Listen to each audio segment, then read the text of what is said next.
Cool. Good morning. For some bizarre reason, live chat's not showing up for me at the moment. Give me a moment to see if I can figure out what's going on. Can't actually see.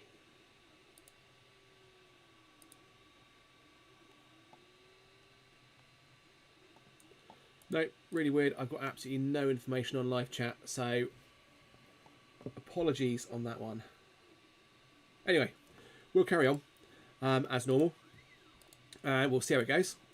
So this is the second part of biology.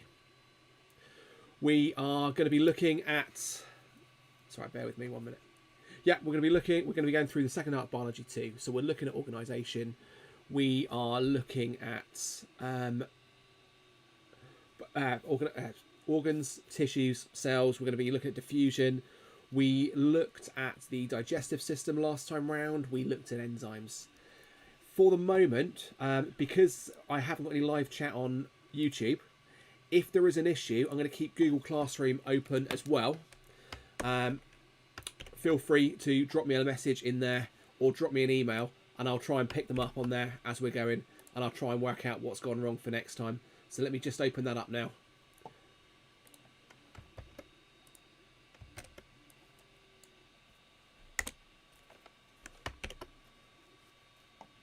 Okay, so I've got the Google Classroom for Year 9, Year 10 open, and I've got my emails open. So if there's any issues or you want to ask any questions, put them on there, because for some reason the live chat's not working. Okay, so hope you're all well. We are going to start off I said we'd quickly recap diffusion. So that's what we're going to look at as we're going to go through. The diagram we've got here is a sort of very zoomed in picture of the intestine. We looked at last time and we said that actually the intestine's main purpose is the absorption of nutrients. Now, whenever we get absorption ideas going on, we're looking at a few different processes. And these were the processes that came up during Biology 1 when we looked at cells. And we're going to be focusing quite a lot on diffusion, osmosis, and active transport today. So they're going to have quite a big effect because actually it's quite an important part. It comes up a lot. I can't type today. Transpiration. No, active transport.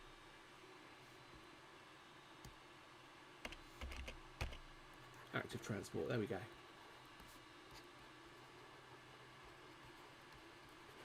Now, if you notice when we're looking at the villi here, what we have, you can see the blood supply coming in and going back out again.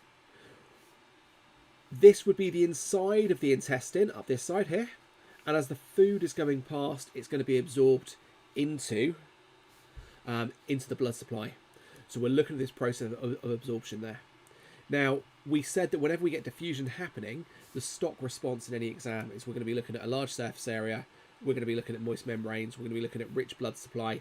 We're going to be looking at thin membranes. And these are going to be literally 1 or 2 cells thick because we want the shortest distance possible for nutrients to be able to move through. It's the same thing in the lungs. When we're looking at the alveoli, it's going to be exactly the same idea. Rather than nutrients, we're looking at the absorption of oxygen into the blood, and we're looking at the diffusion of carbon dioxide back out of the blood. But the answers are always going to be the same.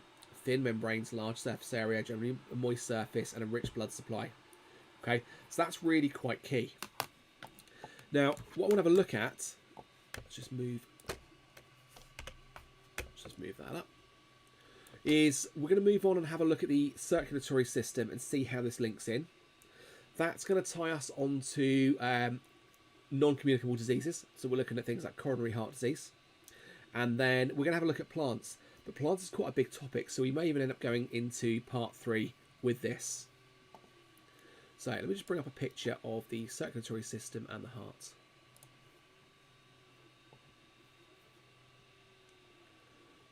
Let's do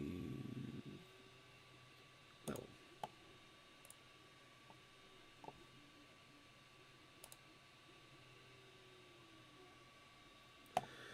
So we've got here a lot of the major blood vessels, and we can see the heart. We're going to look at the diagram of the heart in more detail. And as I did last time, any of the diagrams I use, I will be posting onto Google Classroom. So if there is any issues, let me know. For anyone that's just joined us, for some reason I haven't got any chat on YouTube at the moment.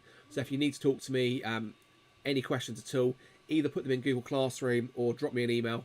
I have all of those windows open, so I'm having a look at those at the same time. So when you look at the heart, you can see we have, they've coloured the different arteries and the veins, the different blood supplies in. Now, a lot of people get confused with this, and there seems to be this misconception that some blood is blue. And that doesn't happen. Blood is generally always red. However, it goes dark red or it goes bright red depending on the amount of oxygen in. What we do though is we colour it blue because actually it helps us to try and identify where the deoxygenated and the oxygenated blood is. So the red side we're looking at here, that is going to be our oxygenated blood. And the blue, as we call it, is going to be deoxygenated. Now, when we're looking at bigger organisms, these two halves of the blood system, they don't mix. So what we're looking at then is we have two completely separate blood systems in the body. And because of that, the heart is actually called a double pump. And I will come back to double pump when we look at the structure of the heart, so we can actually have a look at how that is. But actually, one side of the heart deals with the oxygenated and one half deals with the deoxygenated. And that's really important because if the two sides mix, then the concentration of oxygen in the oxygenated blood would be constantly being diluted. So we wouldn't be able to do as many activities as we do now because we wouldn't physically have the oxygen that we need. So yeah, so we've got this idea of this double pump system. Some organisms don't have that. So when you're looking at fish, they generally only have a single pump system. Frogs are the same. So actually with what they're looking at, their blood mixes, it's less efficient, they often don't get as big, and they can't exercise to the same extent that we do. So we've got this idea of this double pump system. Something to notice when we're looking at biology diagrams, we've got the right hand side over here, and we've got the left hand side over there. Now, that really confuses some students, because obviously it's done a different way on the diagram. What we're actually looking at is, if I was to hold up the diagram at my chest, this is my left hand side and this is my right hand side. So when I put it onto the paper, that's what we can see. So when we're looking at that, just be aware that when we look at biology diagrams, we've got the left and the right, they're written the wrong way around, but that's the reason for it. Okay? Notice the size when we're looking at these of some of the main blood vessels as they're coming in and out of the heart. We've got these huge vessels here, and we'll look at some of the names of these in a moment. And these are really big because actually these are the ones that have to supply most of the body. So actually that's going to come out of the heart, and then the blood vessels will get smaller and smaller and smaller as they work their way further from the heart and as they get their way to the tissue. So if we were to look at the structure of the blood vessels, let's have a look at this one. So what we have here then is we have arteries, veins, and we have capillaries. Now, one of the jobs that you do need to make sure that you can do is you need to make sure that actually you can talk about the structure and the function. We've said this before, it's the same thing. We need to have the structure and the function, and we need to talk about how those two are linked. The opening in the middle is called the lumen. And when you look at arteries, this is quite a small lumen. We look at veins, it's quite a large lumen. I'm going to come back to that in a moment. The tissue here, let's just zoom back in again.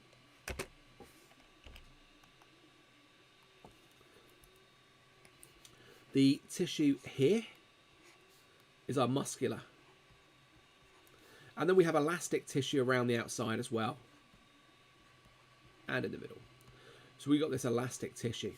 Now, if we think about the purpose of these, and a lot of it comes down to pressure, and I won't go into too much detail because some people get a bit queasy when we start talking about this, but the arteries are coming directly out of the heart. They need to be under massive amounts of pressure. They're trying to force the blood to our head, to our toes, to our fingers, regardless of how we look, which way up we are, what we're doing. That blood supply can't be interrupted, or we start getting major issues. So we need to get a really big pressure on that one, which is why there's so much muscle.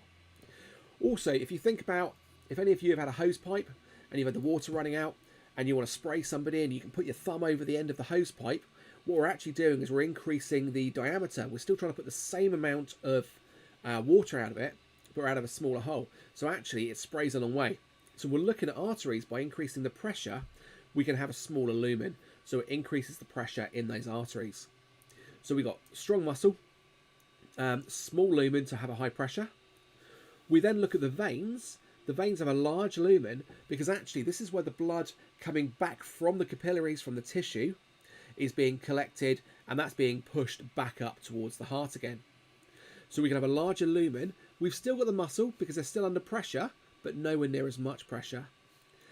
The other thing we're having the veins is we're going to have valves, and we can't see these on the diagram.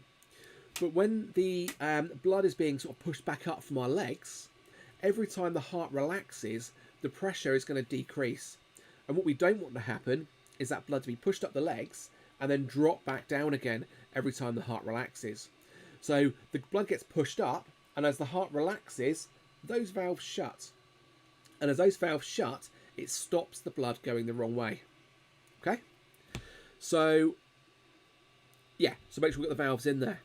Capillaries then are very, very small, and the main thing that you need to notice here is the fact they are 1 cell thick. So these are really tiny, and this allows any of the nutrients to diffuse out, so they can sort of permeate through the tissues and then diffuse into the cells. So again, when we're looking at this structure of the capillaries, diffusion, we've got very thin cell walls, we've got a large surface area to allow the maximum amount of diffusion possible. Okay, so the sort of vessels in blue, they're going to be our veins. Then the vessels in red, they're going to be our arteries in most cases. The technical definition, if we want to do this to avoid confusion, an artery takes blood away from the heart.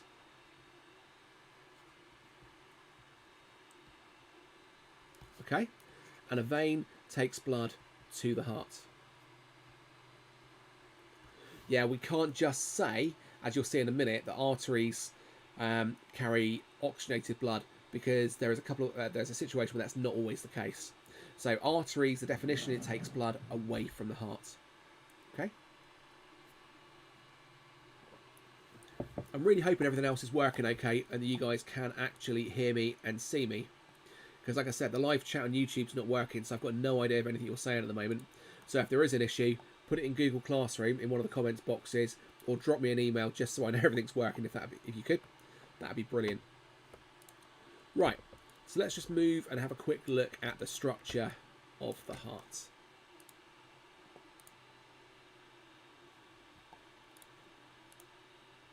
Here we go. Let's make it a bit smaller.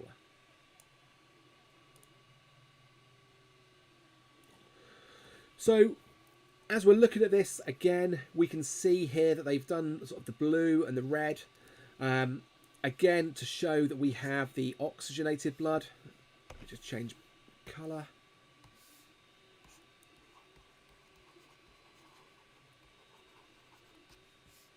And we've got the deoxygenated.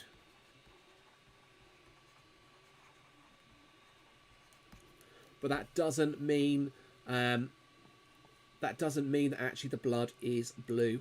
Okay, so just be aware of that. Brilliant. Thanks, Lily. Good morning to you. I'm glad you can hear me.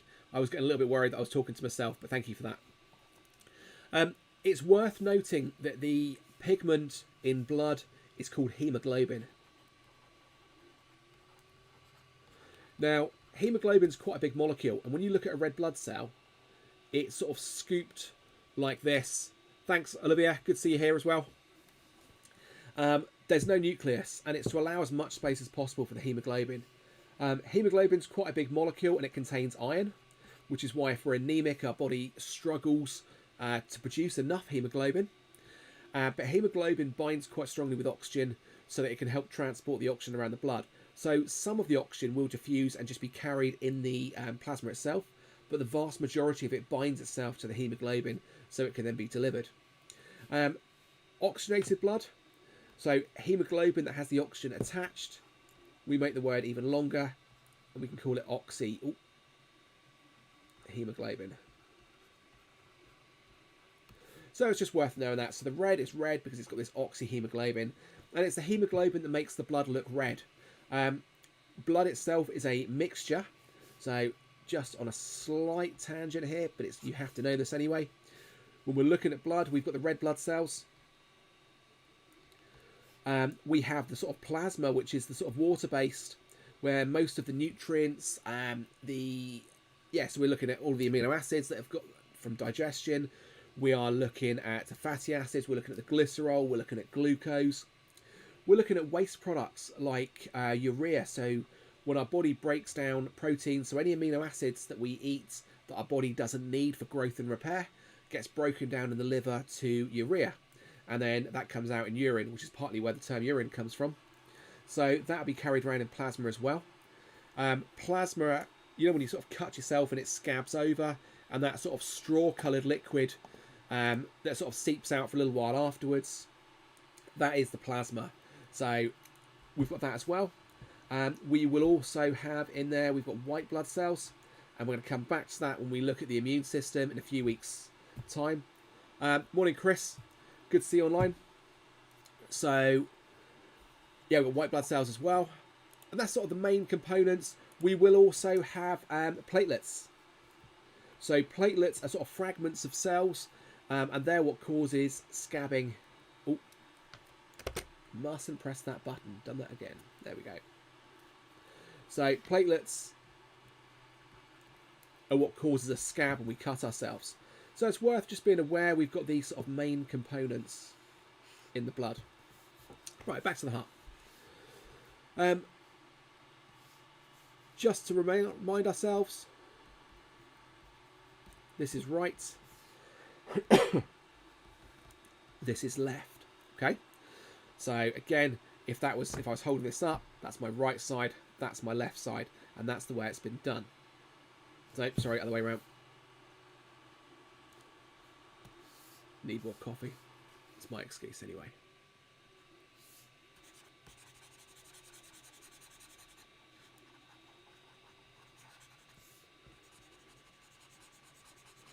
See, when we get these technical hitches in the morning, it throws everything out. Start making silly mistakes. There we go. So, this is right, and this is left. Okay, because that's my left. So if I was to hold it up on my chest, I'd be looking at my left-hand side. Things, when we start trying to label this then, we have the atria, and these are both called atria. So the atria is the top chamber of the heart.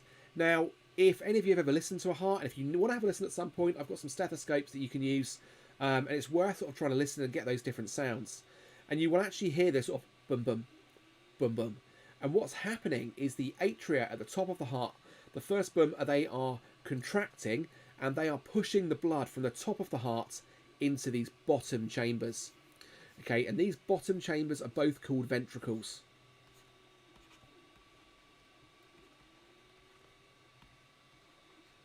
Okay, so they're both called ventricles. And we have the left and the right ventricles. The second beat that you hear are the ventricles contracting and pushing the blood out of the top of the heart through the different blood vessels. So we get the first one, which is the atria contracting, and then the ventricles contract afterwards. And they contract from the bottom upwards to push the blood out. And I'm going to come back to that in a moment. We should also notice here that we have thicker muscle, because let's face it, the heart is all made of muscle. It's made of a very unique muscle type called cardiac muscle, which is different to the muscle in any other part of your body, because we don't get lactic acid building up in heart muscle, which is quite a relief actually, because lactic acid stops muscles working, and if we had lactic acid building up in cardiac muscle, every time we exercised hard, our heart would have to stop. So, yeah, we've got a different type of muscle. Over this side then, we've got this very sort of thin muscle here. So we've got the four main chambers. Notice we've got this sort of centerpiece here. This is called the septum. And it's the divider between the two sides of the heart. Remember we said we've got a double pump. So the left-hand side of the heart deals with oxygenated blood. Right-hand side deals with deoxygenated. That is our double pump, but it is attached. Some people will have a very, very small hole in the septum, so the blood can mix in small amounts. And that's called a heart murmur. Now, in minor cases, it's not a problem. Doesn't need anything doing with it. It's just something for people to be aware of. In more severe cases, it will have a big effect on actually how that person can exercise. So they can actually go in and they can close up the hole, and they can actually do surgery on that. And that's sort of a fairly normal surgery. It's still heart surgery, but it's not too uncommon with that. Okay, we then have some names of some valves. Let me just change colour just to make it a little bit easier to see what's going on. Just go across the screen for a minute. So this here is a valve, and this here is a valve. Okay, you don't need technically in GCSE to know the names of these. That is valve, honest, and not value. Just my writing. So yeah, you don't necessarily need to know the names of these. I can cover that later on, but you need to know they're there. And for exactly the same reason when we were looking at veins, they are there so that every time the heart relaxes, the blood doesn't go the wrong way.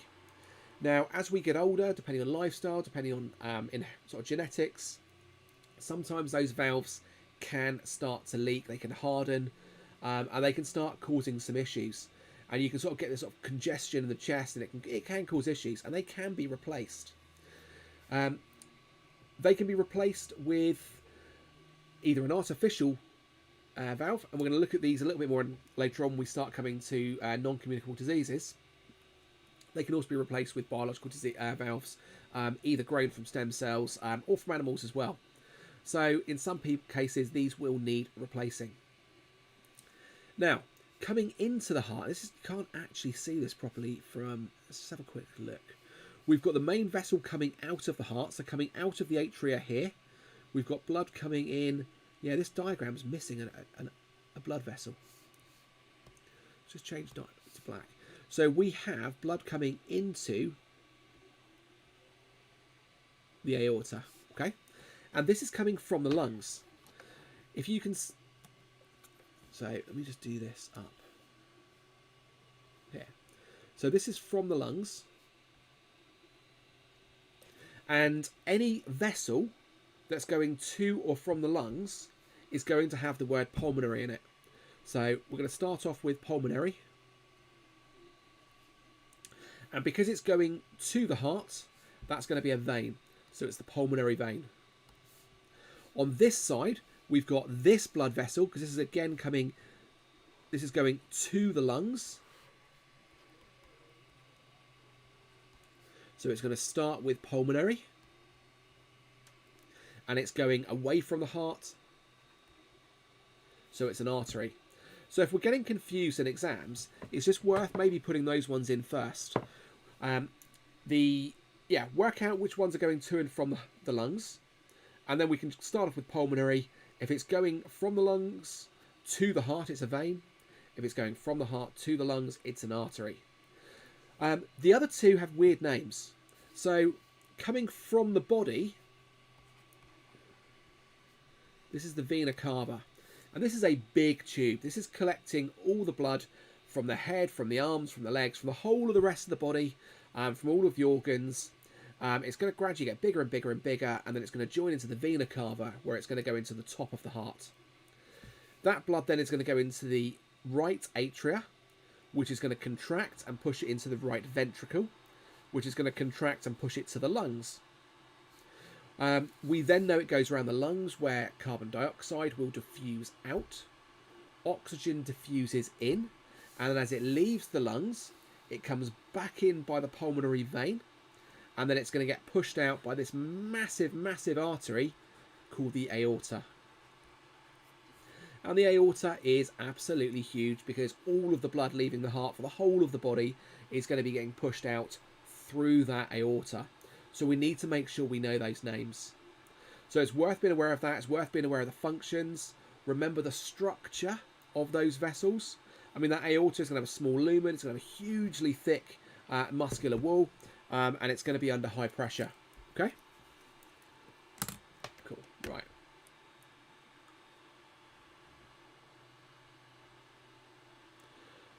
Yeah, let's just go over this side for a minute.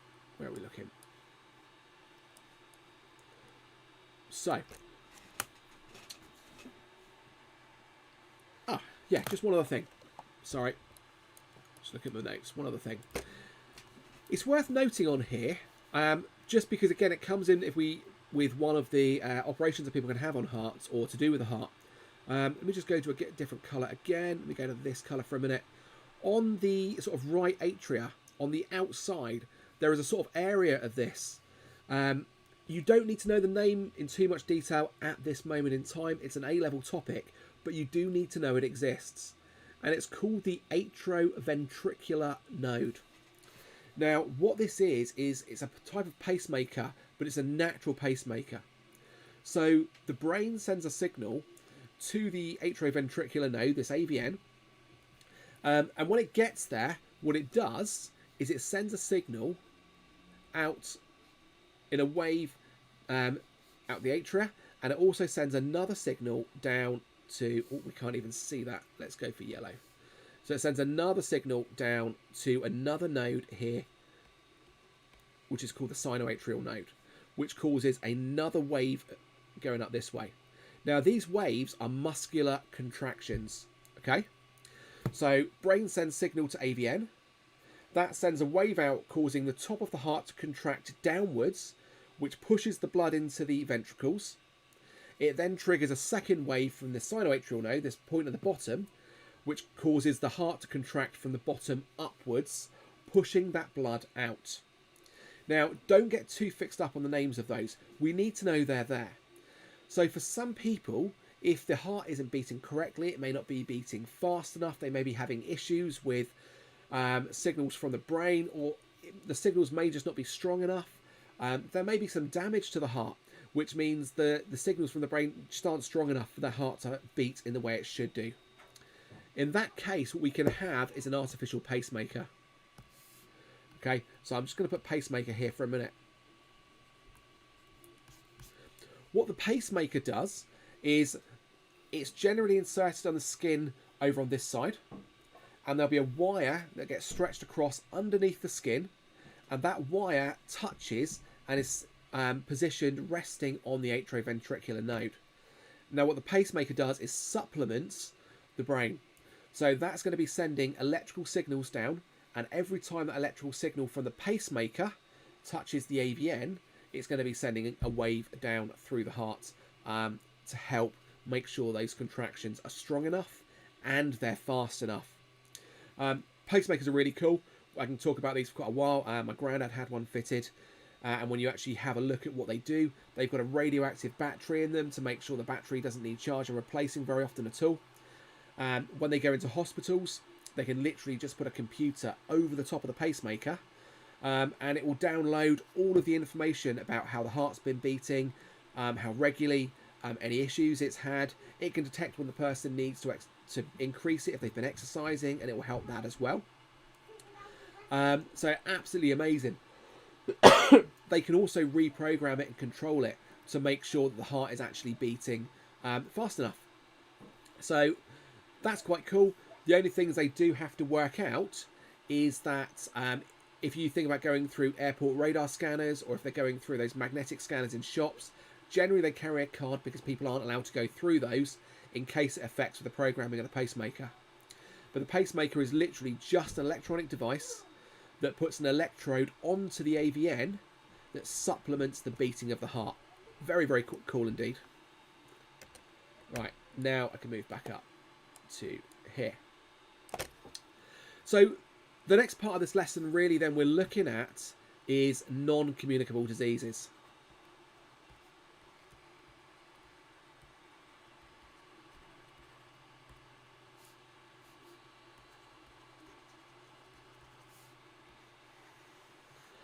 So, non-communicable diseases, we'll look at communicable diseases later on. This is anything that is not caused by a pathogen, okay? So we're not caused by bacteria, we're not caused by virus, we're not caused by fungal infections, we're not caused by protists. Generally, this is something that will be caused by either genetics or lifestyle. So those are the sort of main things we're looking at here. We've already spoken about pacemakers, and we've said that actually we could have an issue with the heart, and the pacemaker could be a remedy for that. We've also said that we could have issues with the valves. The valves can harden, and when it hardens, they can not beating properly, they don't seal properly, and in some cases those valves will need to be replaced. And we can replace them with either a man-made or we can with a biological valve. And there's sort of different issues with that. Bear with me 1 minute. I think I've got a question on this one I can put up.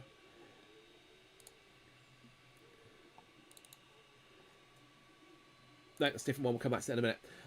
But expect to have data on these in an exam, because what they'll do is they'll get you to compare the differences between them. They'll get you to look at how easy they are to put in. If we look at biological valves, unless they're made from stem cells, then realistically the body could reject them. And if the body rejects them, we're going to have other issues. So they'll be on anti-rejection pills for the rest of their lives. If we look at artificial ones, they may not have as big a lifespan, they may, but also there's no risk of rejection on them. So there's going to be pros and cons to those. The other thing they'll get you to do in exams as well, and they'll get you looking at data for this, and they'll get you talking about it, is they may give you different routes. Now, you don't need to know about this beforehand.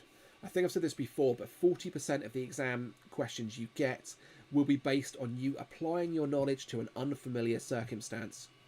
So in this case, it's something that you may not have been taught. So I've seen questions before, and the sort of things that can come up. If they're looking at doing surgery on valve replacements, there's sort of two ways they could do this.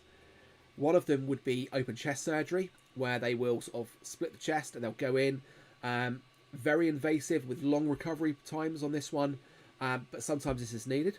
Other times they can actually go up through the femoral artery, so in the groin. So again, you're out, you're knocked out, but they can actually go from your groin all the way up through the sort of femoral artery into the aorta, and they can actually do some of the operations on the heart from there. So they will often have paragraphs of information. It's one of the difference between sort of foundation and higher papers is the level of information they give you, but you will need to be able to try and make your own decisions based on that data. But we can cover more of that in school, where I can show a little bit more of that. What I might do is do one of these YouTube lessons just looking at data and looking at exam questions in the future. Okay, so the other thing we can have a look at then is when we're looking at non-communicable diseases. Let's put another picture up.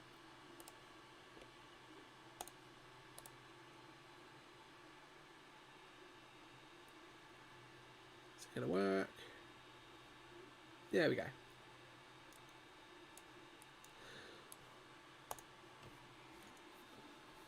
So remember, the heart is a muscle as well, and it is beating constantly, and that heartbeat is going to be changing regardless of what's going on, because actually we have to have it to stay alive. So because of that, it's got to make sure that we have an uninterrupted blood supply. Okay, so we've got to make sure that that blood supply is pumping all the time, that we're getting as much oxygen as we need to, but also we're removing the carbon dioxide, we're removing any waste products that's being produced.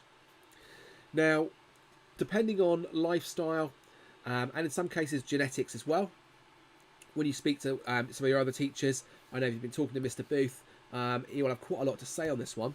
But what we can actually end up with is we can end up with sort of deposits in these arteries. You can imagine we may get some sort of small deposits lining some of these blood vessels. Now, depending on the type of blood vessel, depends on the effect this is going to have. In some cases, these deposits will build up over years. We may not know about it. So, actually, let me just get rid of that. I think I've put in... Yeah, there we go. So this is taken straight from the exam board, and you can see that actually, slightly poor diagram in terms of the size of the lumen. It looks more like a vein, but it gives you the idea what this one is showing is that we have all of these sort of fatty deposits building up in this artery. So all of this here is this sort of fatty deposit. Now what's happened is the size of the lumen has got even smaller. So in some cases that's going to increase the pressure, which can cause bigger issues as well. But it's also going to restrict the amount of blood supply that's going through, which means we may not know anything to start with, but as soon as we start trying to do some exercise, it's going to cause us pain, it's going to cause issues, because we won't be able to deliver as much oxygen to the heart. Now, in some cases, if we're lucky and this gets spotted, we call this angina. And angina generally will be given medication and it can be fixed. But in some cases, either this gets so small that it gets blocked off, or fragments of this fatty deposits can break away, and that can start lining some of these sort of smaller vessels inside the heart. And when that happens, it causes a blockage. So we now cannot get any oxygen to that part of the heart. And that part of the heart dies. And so we call that a heart attack. So the angina is generally where it starts getting narrow, where we start getting blockages, we can take medication, but it's not a complete blockage of one of the vessels to the heart. But a heart attack is. A heart attack is where we now have a complete blockage of one of those vessels. Okay, and that part of the heart is going to die. It's also worth noting that a heart attack is different to a cardiac arrest. So a cardiac arrest is where we get an interruption to some of the muscle, to some of the signals, and the heart starts convulsing. So it's not beating properly. Rather than having that nice clear sort of boom boom that we've been talking about, there'll be different parts of the heart beating at different times. It'll be sort of quivering like a bit of jelly. There'll be some convulsions going on, but it's not enough to force the heart out. And that's a cardiac arrest. And in those circumstances, getting an AED, a defibrillator, onto the person is the quickest way of actually helping them. So I'm not going to go into all the first aid now. That's something we can cover at school. But actually, in these cases, get a defib onto the person, and what it does is it causes an electric shock to go through the heart and stop the heart. That confused a few people. So, well, why do you want to stop the heart? And it comes down to the fact that actually what happens then is the brain realizes the heart stopped and sends a massive signal to restart it, and it starts it back into a normal cardiac rhythm. Now, with a heart attack, which is a blockage, and a defibrillator, an AED, will not have any effect at that time unless it's caused the heart to go into cardiac arrest, because it can't clear the blockage. In this case, what we need generally is the heart will need to be operated on. So what we're looking at is either a bypass, or the other option they will look at doing is they'll look at putting a stent, and they'll look at some drugs called statins. So a bypass can be quite an invasive surgery. Again, they're going to need to go into the chest, and what they usually do is they'll take a vein from your leg or from another part of the body, and they will actually surgically attach that vein over the top of the blockage to do exactly what the word says, which is to bypass it. So wherever the blockage is, they will go from one side of it to the other, and they're giving the blood another route to take. And some people can have double or triple bypasses depending on the severity and depending on the number of vessels that have been blocked and need to be bypassed. Now, if this gets caught before that, what we can do is we can actually look at putting a stent in. And a stent is basically like a spring. And it's coiled up. And the benefit of this is what they can do is they can, again, under anaesthetic, they can go in through the femoral artery and they can work their way up.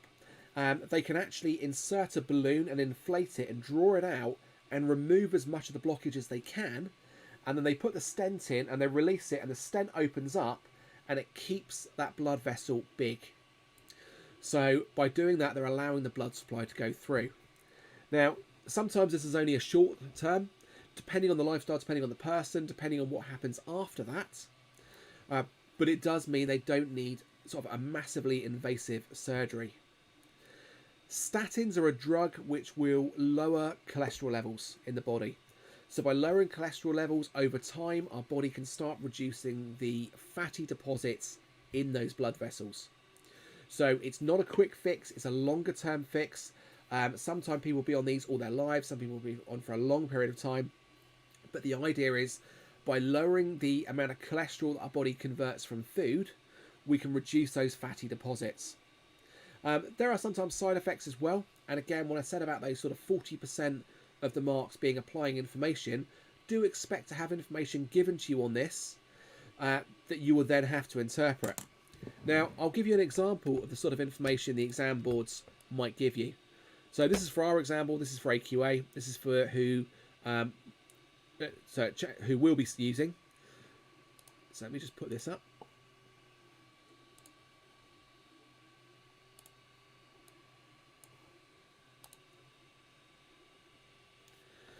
So this is the sort of thing we might get, and this what this is looking at is the difference between having a stent fitted and having a bypass surgery fitted. So the patient may be awake during a stent, depending on the severity. We're looking at sort of one blockage, assuming they can get in. We're looking at a very short time in hospital after the procedure. And actually the recovery period can be about a week. There is a very low level of a heart attack during the procedure, but there is a much higher chance of it failing within 1 year. And sometimes that's depending on the person, sometimes that's depending on a whole host of different features. But these are the sort of things in an exam that you would be looking at doing. Now, if I just change the highlighter mode for a minute, what I would expect you to do is sort of highlight things that you might think are important in this case. So I'm just going to go through. They're going to be awake. Small cut could be quite important. We should know it's a wire mesh from the information. We may not know the rest of it. And we're going to go in via the arm or the leg. Useful for when there's one blockage. 2 to 3 hours. All of this information is quite important.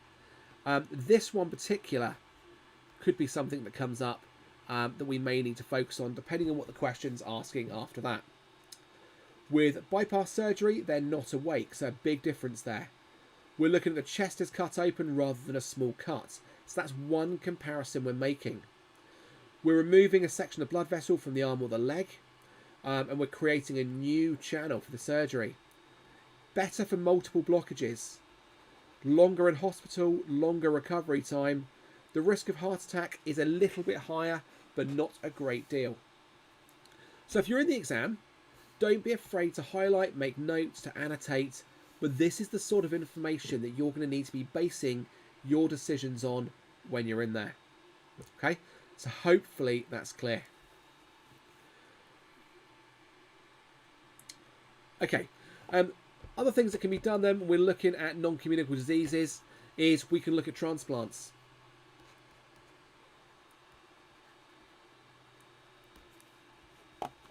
Hi Tanishka. Full definition of CAGB. I think it's coronary artery bypass, but I can't remember what the G stands for, but I'll look it up for you later on and put it in the notes. What I'll do is I'll find the actual question this came from. I don't think I've got it. I can get it that quickly, and we will go from there with that. I'm just having a quick look and just see if I can find. Oh, there we go. Coronary artery bypass graft. I'll put the question onto Google Classroom if you want to see the full question later on. This was actually from a foundation paper. So in higher papers, there may be more information. They may be the same, but the level of demand will increase. But that's what it stands for. Good question. So when we're looking at transplants then, in sort of major cases, we can actually look at full heart transplants. We can also look at heart and lung transplants. The biggest problem with this is we actually need to find a donor. Obviously, the donor would have been someone who has recently deceased, who has matching tissue types, to make sure to lower the sort of chance of rejection and to make sure they've actually agreed for the donation. So that does happen. We don't really have any long-term mechanical artificial hearts at the moment. We can put people on an artificial heart which will keep the blood pumping, but it is only a short-term solution. There's been various ideas out there, but it's definitely not a long-term. It is just a temporary one until a potential donor can hopefully be found, okay? So it's worth being aware of that. We haven't got to the stage yet where we can grow an entire organ. I know we've spoken before about using stem cells, about growing different tissue types, but we haven't actually got to the stage yet where we can fully grow an entire organ. But in the future, that could be something that is done with more stem cell research, because actually that would mean there is no chance of rejection at that point. Well, we're looking at this one as well. We can also use stem cells to try and replace artificial blood vessels that are put in. Now, I've seen questions with this before, both with replacing, say, part of the respiratory system due to cancer, but there's also a chance, so if we had a blood vessel with a blockage in there, let's just say we've got this blockage, one of the things that can happen is that blood vessel can balloon out. Okay, and this is called an aneurysm. I need to check the spelling of that, doesn't look right, but it's called an aneurysm. And what happens is when the blood vessel balloons out like that, it gets very thin and it can burst. Now, when I was sort of your age, I was quite lucky to be able to go into one of the local hospitals and watch a replacement of somebody who they had detected had an aneurysm that hasn't burst yet. And what they did was where the blood vessel comes, the aorta comes out of the heart and drops down, it splits to go into each leg. So we've got the aorta here, and these would be the femoral arteries. And there was an aneurysm around about here. So what they did is they cut the person open, they then managed to clamp here and here, and they can replace this section of the vessel. Now what they can do is they can take stem cells from the bone marrow of somebody, and they can actually put it into the artificial vessel, and they can grow it then in a solution, and those stem cells will grow to coat the inside of that. So when they stitch it in, the body thinks it's sort of naturally part of them. It can carry on lining it and it can treat it as normal. Absolutely massively clever with this one. But it's another sort of type of surgery, and it's something they could ask you a question on that's not technically in the specification, but it is something that could be quite useful for you guys. Okay, let's just move it down to there. So when we're looking at non-communicable diseases, we need to sort of look, there are sort of some other types as well. Let me just put non-com back down here. Things that you might need to be able to answer questions on. There will often be data, but we need to look at causes for the reason some of these can happen and types. So obviously lifestyle is can have quite a big effect, but we do have genetics as well. So one of the things when you sort of look at life insurance, or when you have issues, they will often talk about the likelihood on, or if anyone in your family has had a history of any of these. So for instance, type 2 diabetes. Now we'll talk about diabetes properly in one of the later units when we start looking at homeostasis, so we don't need to worry about it now. But it's got an effect caused by lifestyle, and also there are links to genetics as well. Cancer, there is a link between sort of cancer here and as well. I know in my family, in the male half, there's been quite a few cases of urinary cancer. So it's one of those things I'm going to need to be aware of as I get older. It could mean that actually I have a higher likelihood of that. When we're looking at lifestyle as well though, one of the big ones that comes up a lot is obviously we're looking at smoking. We're looking at drinking. We are looking at food. Now, food links in quite closely obviously with diabetes. We're also looking at obesity. Obesity is one of the third biggest causes of preventable disease at the moment. It can lead to cancers. We can also look at some of the diseases we've been looking at up till now. So when we're looking at heart diseases, we're looking at coronary heart disease, we're looking at valve issues. Yeah, so these ones, again, can come into obesity. And it is preventable. Not necessarily easy, but it is preventable. Exercise. It's worth thinking about at the moment with the lockdown happening and people struggling to get out. I know we're allowed to exercise, but for some people, they're actually scared of going out. Some people don't take the opportunity for that one. Are we going to have an increase? And this is something you can just sort of think about. We could always get a debate going on Google Classroom if we need to. But are we going to get a bigger sort of increase in a lot of these sort of preventable diseases because of the lockdown in the future? We know we're sort of going to get other issues as well. We know there's sort of going to be a rise in sort of mental health issues. I personally think we're probably going to get increased cases of sort of anxiety, of sort of agoraphobia, of going out. We're probably going to get a bigger case of OCD as well. So a lot of these things can be caused just by the immediate lockdown at the moment. And this is partly me rambling, but it is worth being aware of, because it wouldn't surprise me if next year, because it's quite close to the media at the moment, will the exams that you guys are going to be sitting, are they going to be putting data out? Are there going to be people asking questions? I know if I was an exam writer for next year, this is exactly what I'd be coming up with, because I think it would be very, very relevant to people, and it's whether they can make those links. Looks like we can cancel there. We just put this, get rid of that, make that definitely an R. So think about these when we're talking about non-communicable diseases. These are all of the sort of factors that could have an effect. Okay. A debate does sound good. I'll tell you what, Olivia, I will try and work out a way, and it might mean that we can do a 40-minute debate on Zoom as a class or something like that, if you can get enough people interested in there.